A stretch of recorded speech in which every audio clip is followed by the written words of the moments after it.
Meus queridos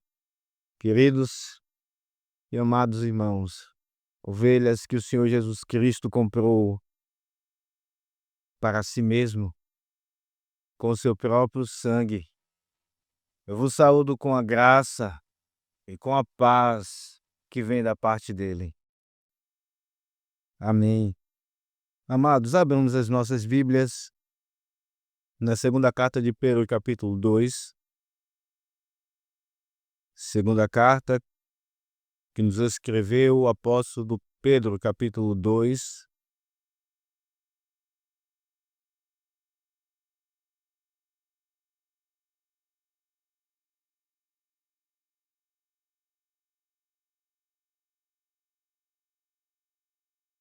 Nós iremos pregar e ler a última porção desse capítulo, ou seja, versos 17 a 22.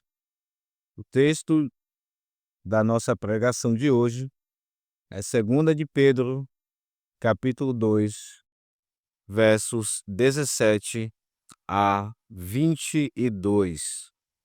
2 de Pedro, capítulo 2, versos 17 a 22. Essa será também a porção que lerei. Eu peço que todos atentem à leitura da santa e inerrante palavra de Deus. Assim está escrito: esses tais são como fontes sem água, como névoas impelidas por temporal. Para eles está reservada a negridão das trevas. Porquanto, proferindo palavras jactanciosas de vaidade, engodam com paixões carnais por suas libertinagens aqueles que estavam prestes a fugir dos que andam no erro, prometendo-lhes liberdade quando eles mesmos são escravos da corrupção. Pois aquele que é vencido fica escravo do vencedor. Portanto, se depois de terem escapado das contaminações do mundo, mediante o conhecimento do Senhor e Salvador, Jesus Cristo, se deixam enredar de novo e são vencidos, tornou-se o seu último estado pior do que o primeiro. Pois melhor lhes fora nunca terem conhecido o caminho da justiça, do que, após conhecê-lo, volverem para trás, apartando-se do santo mandamento que lhes fora dado. Com eles aconteceu o que diz certo adágio verdadeiro: o cão voltou ao seu próprio vômito e a porca lavada voltou a revolver-se no lamaçal. Amém. Vamos orar, irmãos, mais uma vez. Maravilhoso Deus e Pai, estamos diante de um texto que nos faz tremer, ou pelo menos deveria fazer todos aqui tremerem. Por um lado, tremer,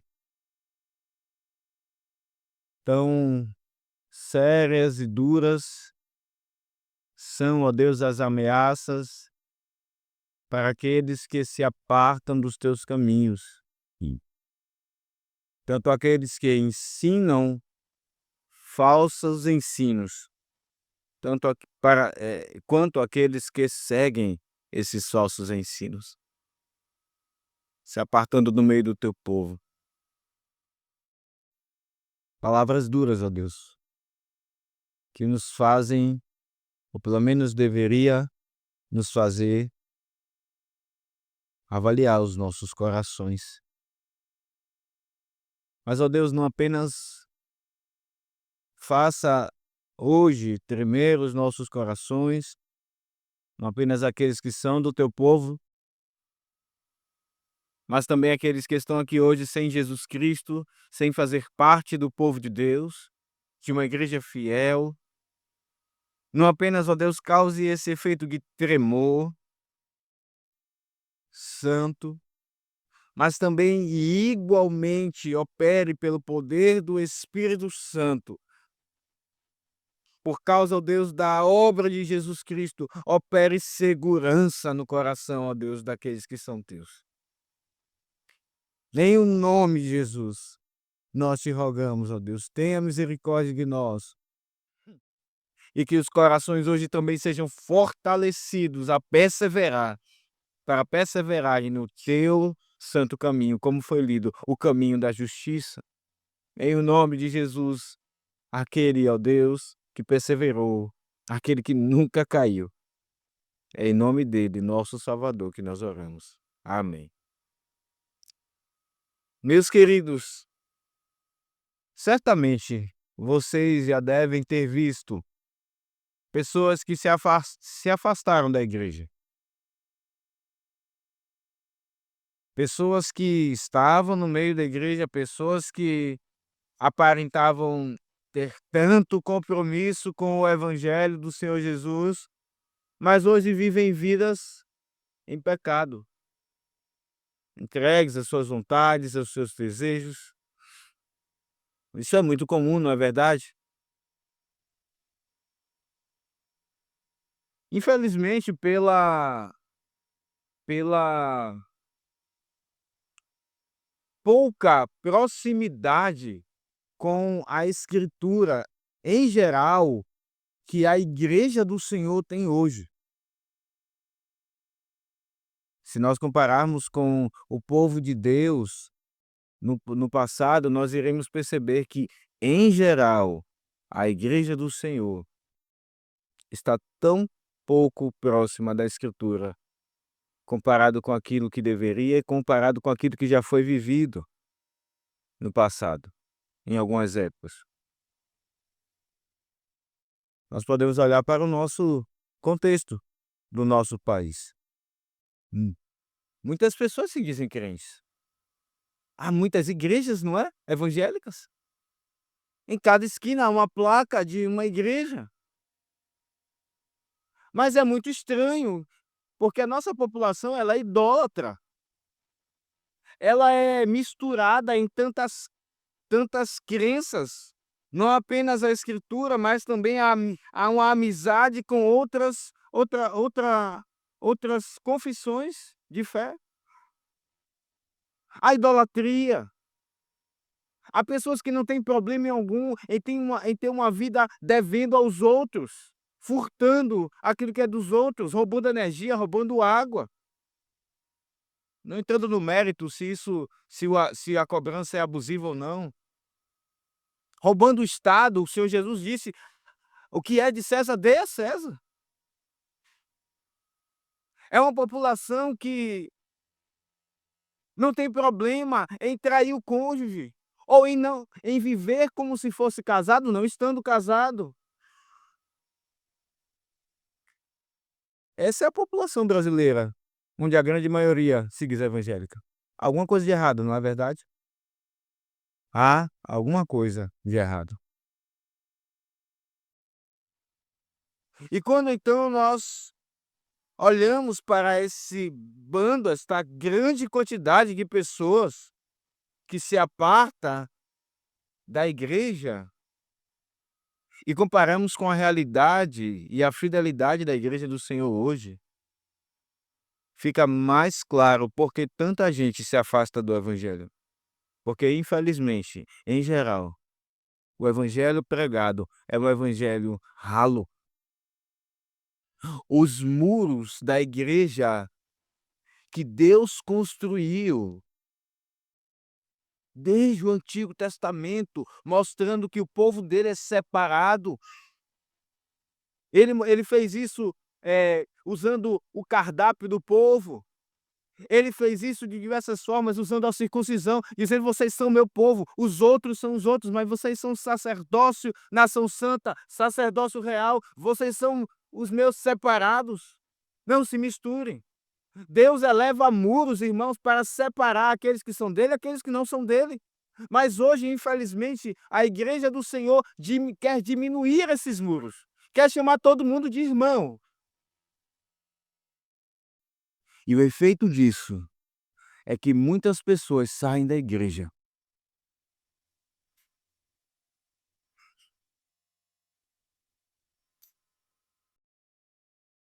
Uma parte dela, como foi dito pelo nosso irmão liturgo, voltará. Porque apesar dos pesares, apesar desse evangelho ralo, são do Senhor. Outra parte não.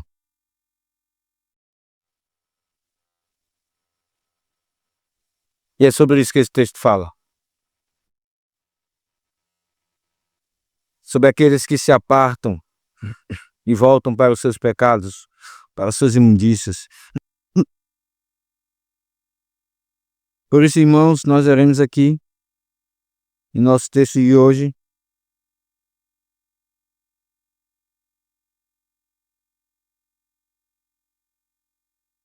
três pontos, e eles, na verdade, esse capítulo de Pedro, aqui, ele poderia, no capítulo 2, ele poderia ser pregado quase que todo de uma vez, mas são muitas informações.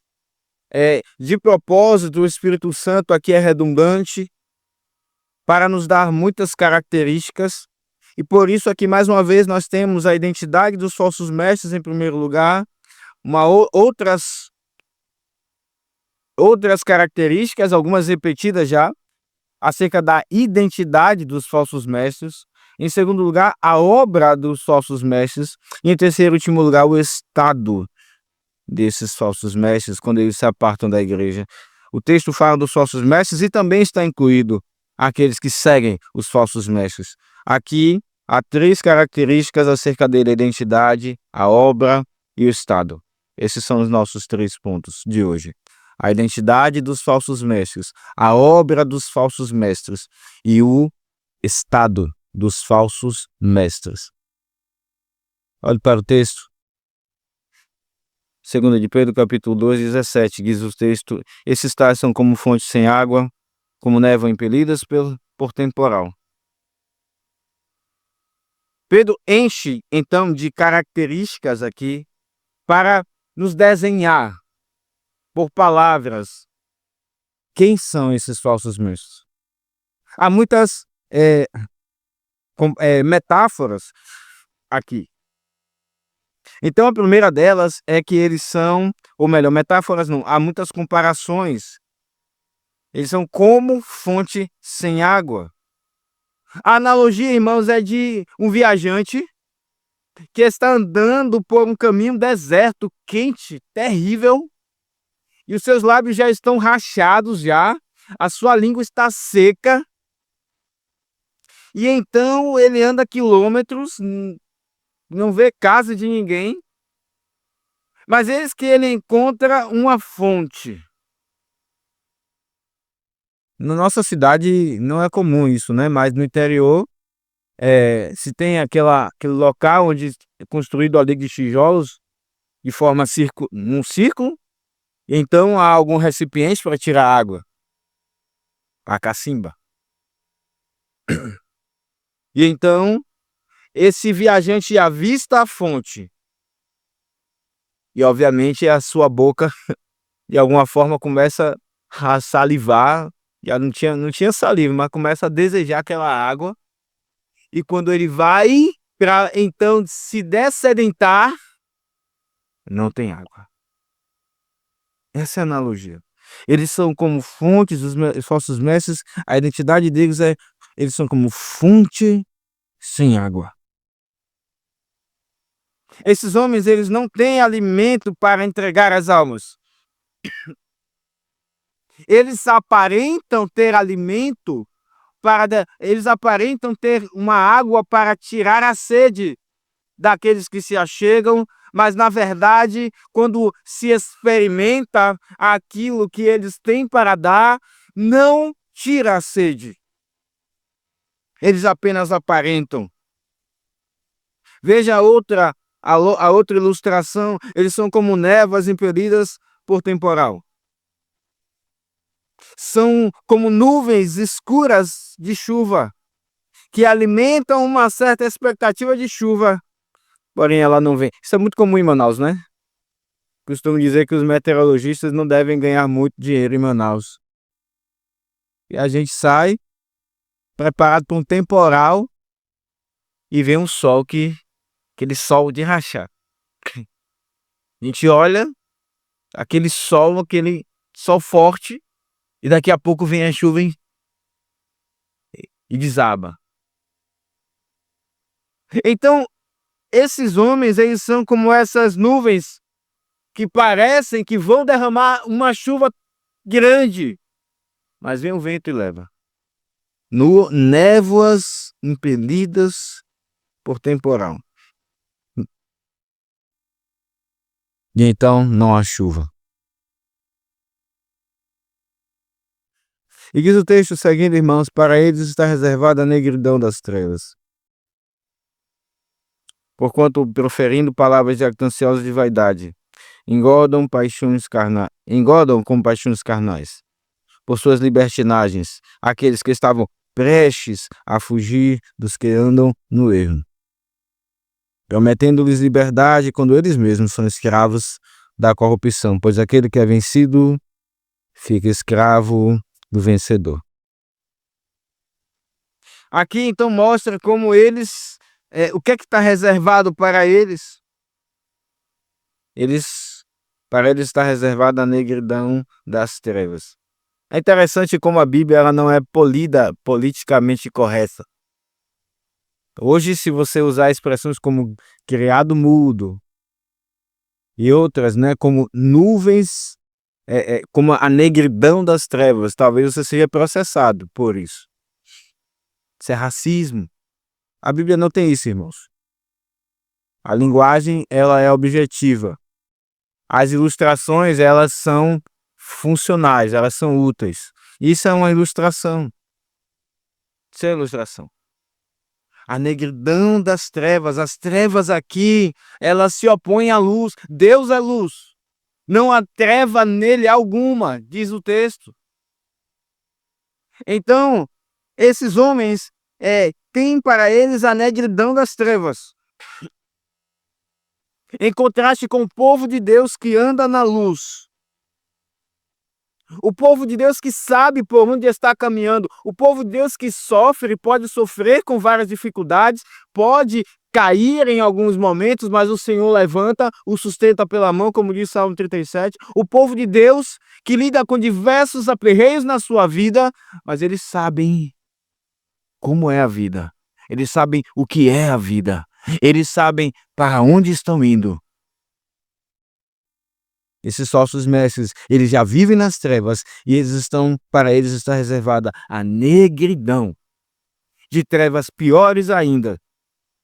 Ou seja, não há favor algum reservado para eles. Não há favor algum reservado para eles.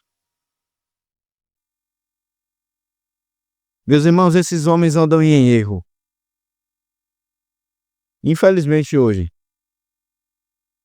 nós vemos como o engano deles é tão prejudicial e é sobre isso que fala o nosso próximo ponto. Vimos a identidade dos falsos mestres e agora a obra dos falsos mestres. Veja verso 18. Porquanto proferindo palavras jactanciosas de vaidade, engordam com paixões carnais por suas libertinagens aqueles que estavam prestes a fugir dos que andam em erro. Eles usam palavras que enganam, que adulam. E como isso está enchendo, inclusive, as redes sociais hoje. Eu preciso ser incisivo. Irmãos, há muitos crentes que enchem os seus ouvidos com músicas que só enchem o ego. Eu estou falando de crentes, inclusive, na igreja reformada, que ouvem pregação reformada, que dizem que concordam com a fé reformada, mas o que entra pelos seus ouvidos são músicas que enchem o seu ego. São músicas produzidas e pensadas e concebidas com notas musicais para fazer você se sentir melhor. E a sua letra é pobre, para não dizerem muitas vezes não bíblica. Elas enganam.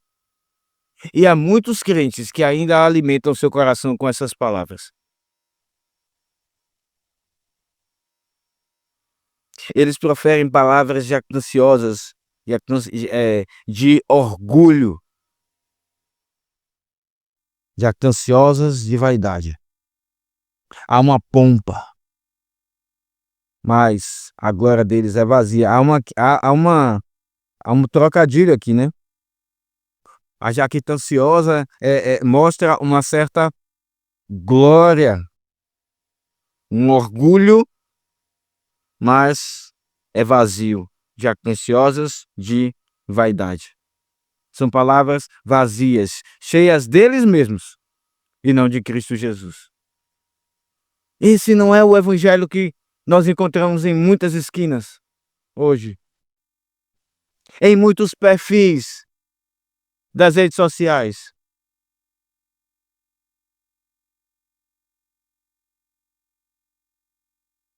Não há Cristo, há só eu, como eu me sinto, como eu estou, o que eu preciso, o que eu quero. E Cristo é o meu servo para servir os meus desejos.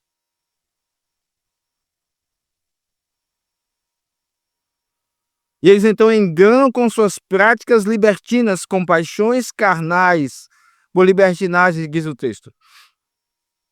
As suas vestes, elas, e o seu jeito, inclusive, é sensual. Há muitos que aparentam ter o evangelho, mas o seu jeito, inclusive, de falar com mulheres é sensual. O seu trato para falar com mulheres é sensual. E por que não dizer, inclusive, com homens, hoje? Isso denuncia os seus pecados, isso denuncia a sua libertinagem, isso denuncia as suas paixões carnais. Eu me lembro de quando eu era de uma falsa igreja, inclusive tinha G12, né? Tinha o apóstolo, a apóstola, os seus 12, e esses 12 tinham 12, e aí mais 12, e a coisa não tinha fim. Então, eu me lembro como os homens, que não pareciam homens, se comportavam ali do grupo de dança. Sensuais. Vestindo roupas justas, como roupas de mulheres. Jeito sensual. E como aquilo era visto pela liderança da igreja? Era aplaudido, era honrado. É muitas vezes assim, irmãos, nas igrejas. Sensualidade, libertinagem, paixões carnais que enganam. Eles são como predadores que atacam os mais fracos do rebanho. Veja, diz o texto, eles enganam por suas libertinagens aqueles que estavam prestes a fugir dos que andam no erro. Eles atacam aqueles que são mais fracos. Eles são covardes. Enganam com as suas palavras.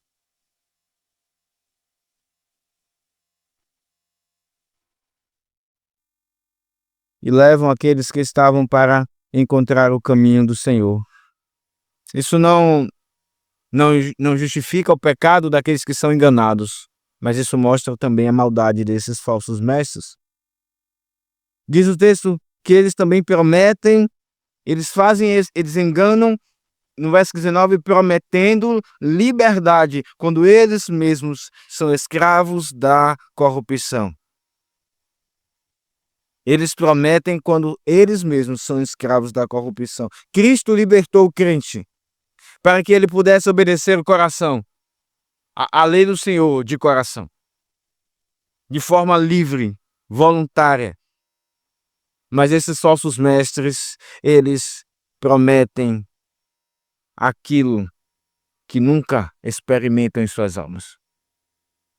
Eles prometem a liberdade quando eles mesmos estão escravos dos seus próprios pecados. Eles pregam aquilo que eles nunca experimentaram.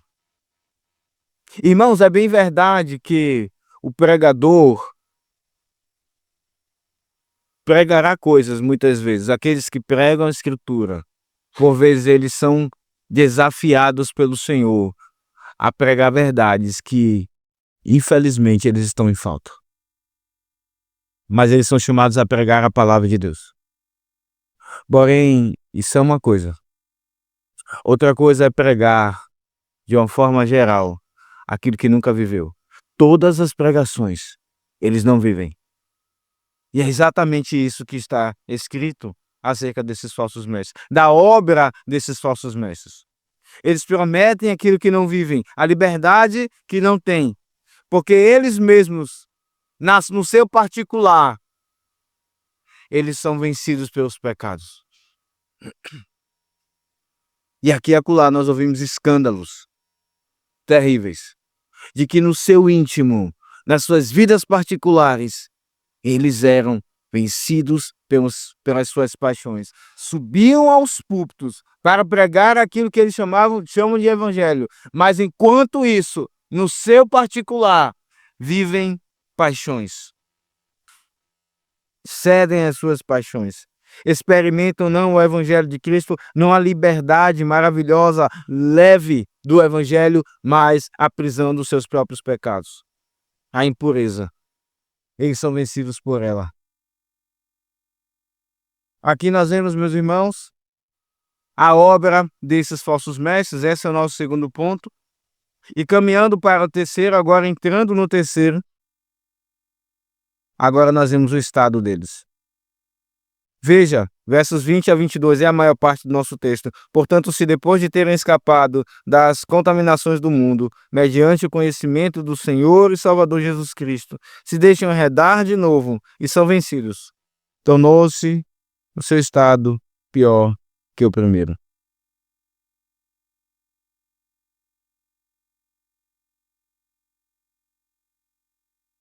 Pedro, ele já falou muito das características desses falsos mestres. Então aqui ele encerra não apenas essa sessão que nós estamos pregando, mas o capítulo que falou muito das características deles. E agora ele fala do estado desses falsos mestres. Eles viviam anteriormente um estado de pecado, entregue aos seus pecados, e muitos deles na área sexual, inclusive. Aquilo que é odiável a Deus. Nós lemos Romanos 1:18 em diante e vemos como Deus enxerga esses pecados, inclusive na área de ter intimidade com uma pessoa do mesmo sexo. A ira de Deus está se revelando dos céus contra essa impiedade, diz Romanos 1:18. Esse era o estado anterior deles, mas eis que eles se aventuram a entrar no evangelho. Eles se aventuram então no meio da igreja e aí começam a ensinar o evangelho. Mudaram de vida. E aí depois sai. O texto diz: se tendo escapado das contaminações do mundo, mediante o conhecimento do Senhor e Salvador Jesus Cristo, eles se deixam enredar de novo e são vencidos. Esse último estado agora se tornou pior do que o primeiro. Eles, na verdade, trouxeram consigo o mundo em seus corações. Nunca deixaram, como a mulher de Ló. E agora eles voltam para aquilo que eles amavam.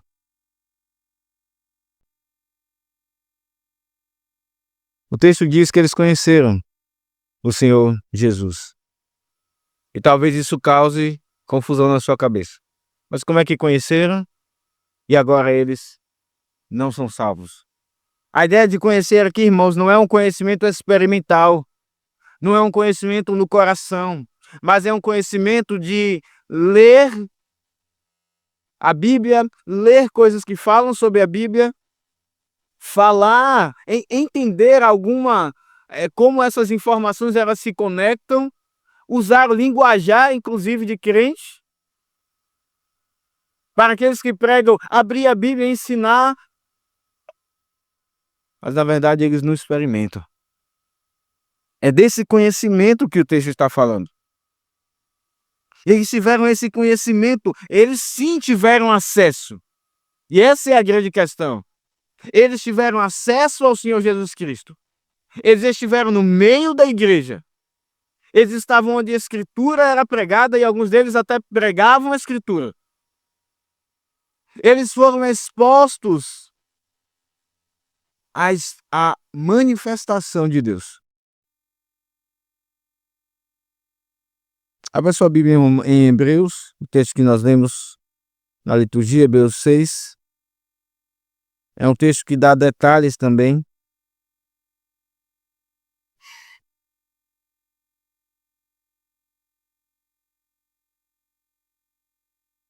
Acerca dessas pessoas. Hebreus 6, verso de número 4. Veja as coisas que eles experimentaram. É impossível que aqueles que foram iluminados, e quem ilumina é o Espírito Santo, eles provaram do dom celestial. Porque domingo após domingo, eles tinham contato com o anúncio da eternidade. Eles, de certa forma, não experimentaram no sentido do coração, mas eles estavam no meio do povo de Deus, onde isso era falado. E alguns deles até mesmo falavam acerca disso. Provaram o dom celestial e se tornaram participantes do Espírito Santo. Irmãos, a pregação é uma obra do Espírito Santo. É Ele quem usa pessoas para pregar. Nós vimos no último sermão acerca de Balaão. Os falsos profetas são levados pelo Espírito Santo. E se algum demônio ou Satanás está usando ele, o próprio Satanás está sendo usado pelo Espírito Santo. Então, é o Espírito Santo, de fato, quem está movendo essas pessoas. Eles se tornaram participantes do Espírito Santo. Eles provaram, verso 5 de Hebreus 6, provaram a boa palavra de Deus e os poderes do mundo vindouro e caíram. Irmãos, essas são palavras muito fortes. Como alguém pode ter toda essa experiência e abandonar o Evangelho? É exatamente isso que acontece com esses falsos mestres. Eles tiveram toda essa experiência, mas eles se deixaram enredar de novo e se deixaram vencer. E diz o texto, voltando para 2 de Pedro 2, eles tornou-se o último estado pior do que o primeiro.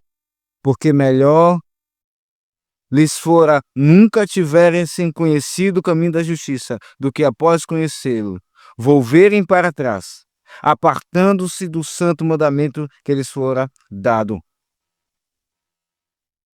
Como assim melhor? Era melhor então eles nunca terem conhecido o Evangelho? Sim, é isso que diz o texto. E talvez isso leve você a ficar em confusão, porque nós pensamos, poxa, então eu não vou evangelizar a pessoa, porque se ela for uma pessoa que não é eleita, então você está contribuindo para a perdição dela. Irmãos, isso não cabe a nós. Isso é com Deus e com aqueles que não querem o Evangelho.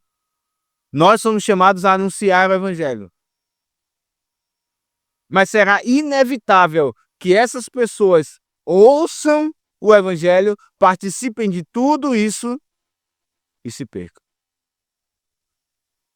Mas sim, é verdade, é melhor que eles nunca tivessem ouvido do Evangelho, do caminho da justiça, do que agora, tendo conhecido, eles se voltarem para os seus próprios pecados e abandonarem o caminho do Senhor. E diz o texto então no verso número 22, com eles aconteceu o que diz certo adágio verdadeiro, entre os judeus, o cão voltou ao seu próprio vômito. A porca que foi lavada voltou a revolver-se no lamaçal. Irmãos, que texto! Eu quero finalizar esse sermão com algumas aplicações. Vimos aqui a identidade dos falsos mestres, vimos aqui a obra deles e agora o último estado deles, o último estado dos falsos mestres. Em primeiro lugar, esse texto deve fazer com que todos nós aqui avaliemos os nossos corações. É bem verdade que aqueles que são do Senhor certamente continuarão no caminho dele. Podem por um tempo se afastar, mas voltarão.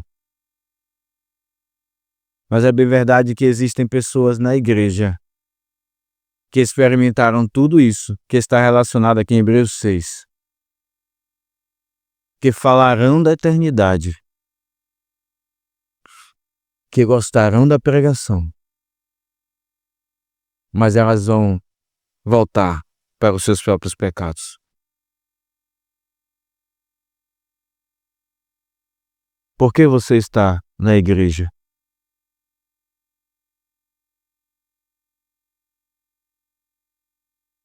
Porque você gosta do povo da igreja?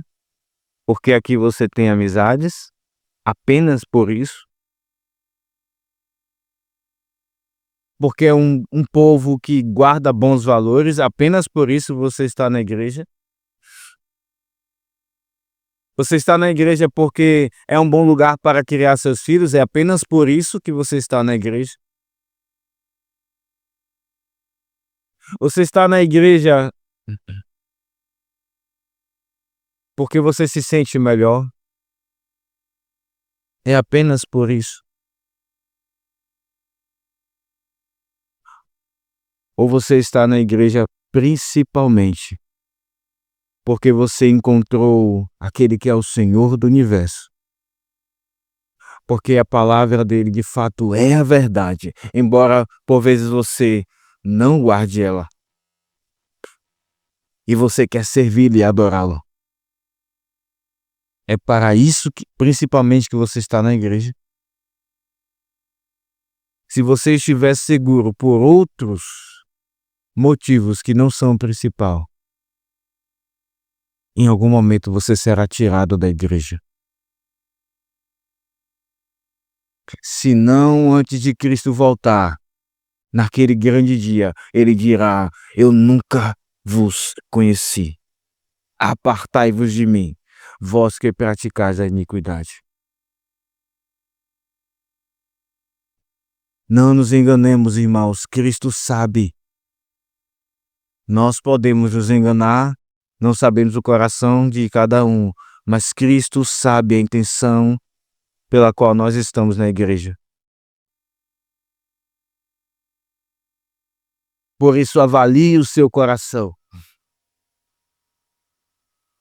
Não diga, é claro que eu tenho que estar na igreja. Não diga, é óbvio que eu tenho que estar na igreja.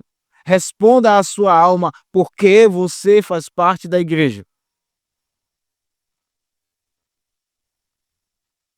Ou porque você gosta da igreja, não fazendo, ainda que você não faça parte dela. Essa é uma aplicação que nós precisamos fazer aos nossos corações. Judas também conheceu. Judas andou com Cristo. Foi um discípulo de Cristo. Ele ouvia, ele convivia com Cristo.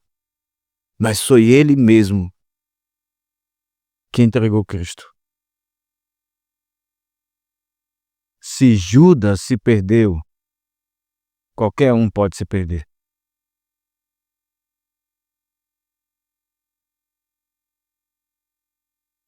Ó, irmãos, como o Senhor nos chama a reavaliar a nossa vida cristã. Se estamos interessados na santidade, se estamos interessados na eternidade com Deus.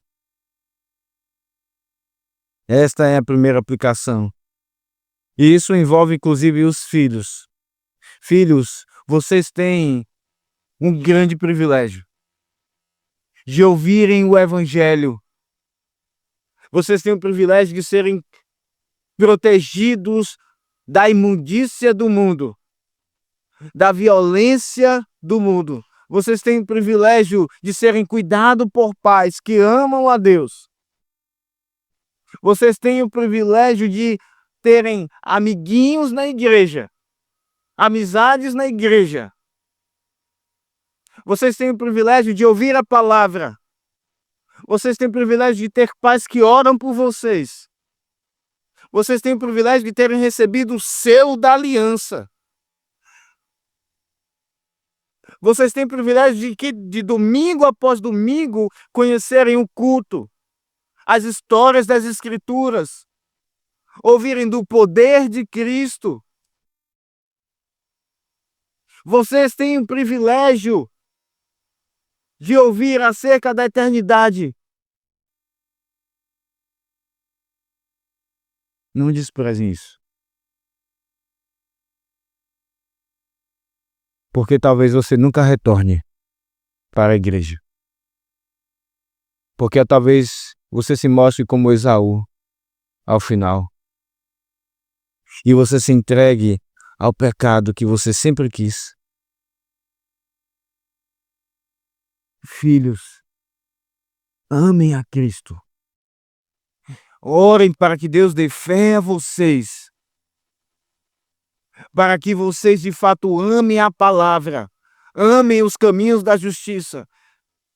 E queiram estar com Cristo. Não meramente por causa dos seus pais. Não porque os seus pais falam do Evangelho para vocês.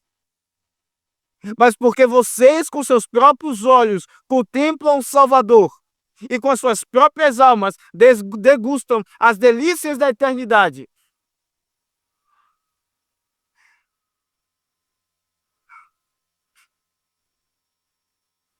Não desprezem a aliança. Não desprezem. Não achem seus pais chatos porque eles te trazem para a igreja. Por causa dos conselhos deles. Vocês não sabem o valor de tudo isso.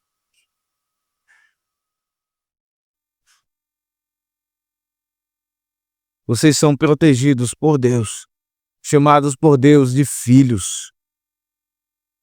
Não desprezem tudo isso.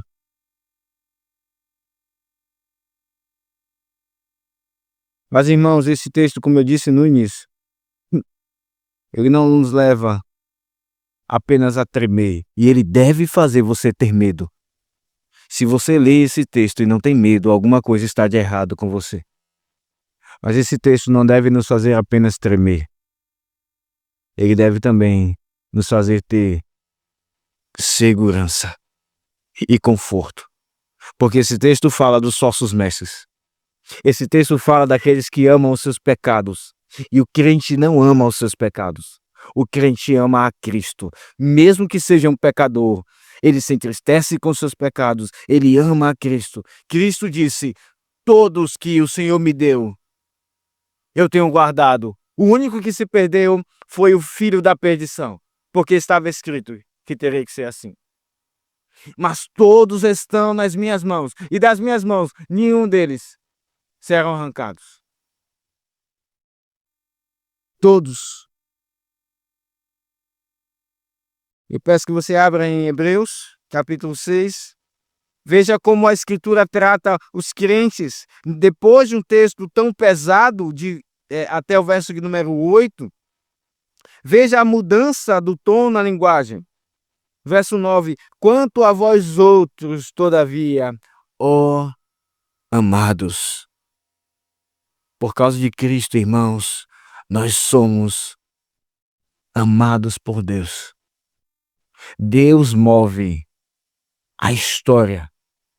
Deus move governos. Deus move pessoas de poder por causa dos seus filhos. Nós somos os amados por causa de Cristo, aquele que ouviu: este é o meu filho amado em quem me comprazo. Diz o texto: quanto a vós outros, todavia, ó amados. Porém, quanto a vocês, amados, estamos persuadidos das coisas que são melhores e pertencentes à salvação, ainda que falamos desta maneira. Talvez o seu coração fique pequeno quando você ouve essas palavras duras e você se analise e você fique com medo. E você fique até mesmo aterrorizado, dizendo: Senhor, o que há de ser de mim? Será se eu sou um filho do Senhor mesmo? Será se eu sou um crente? Não deixe eu me perder. O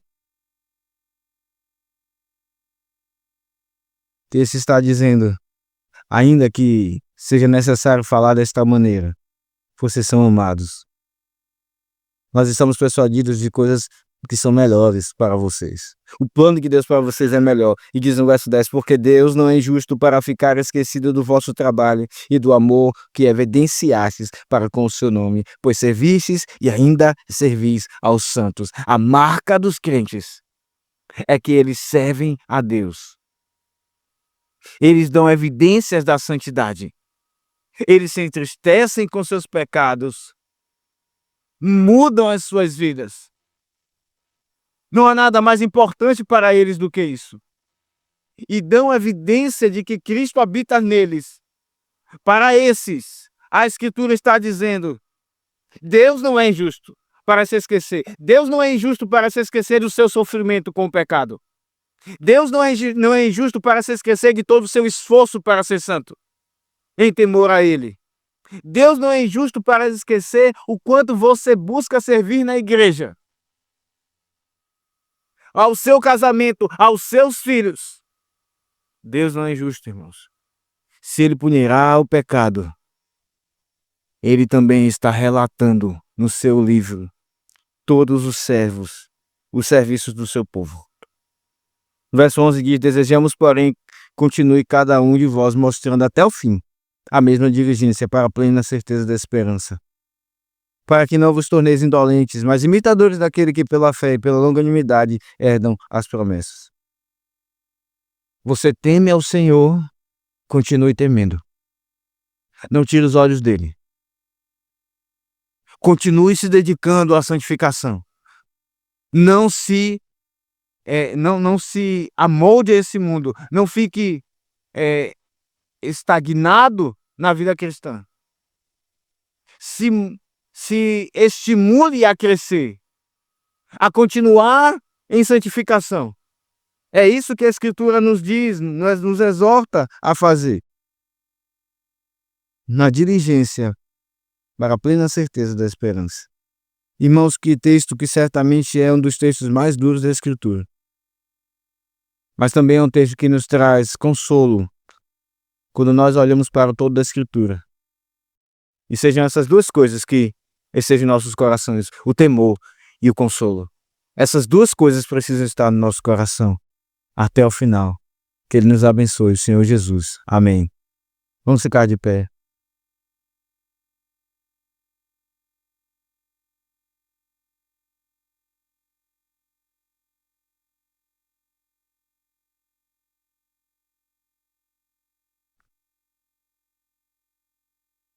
Senhor Jesus, Senhor Deus e Pai, em nome do Senhor Jesus, nós te agradecemos por esta palavra.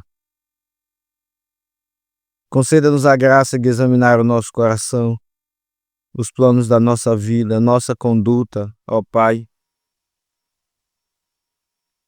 Conceda-nos a graça de meditar nestas coisas.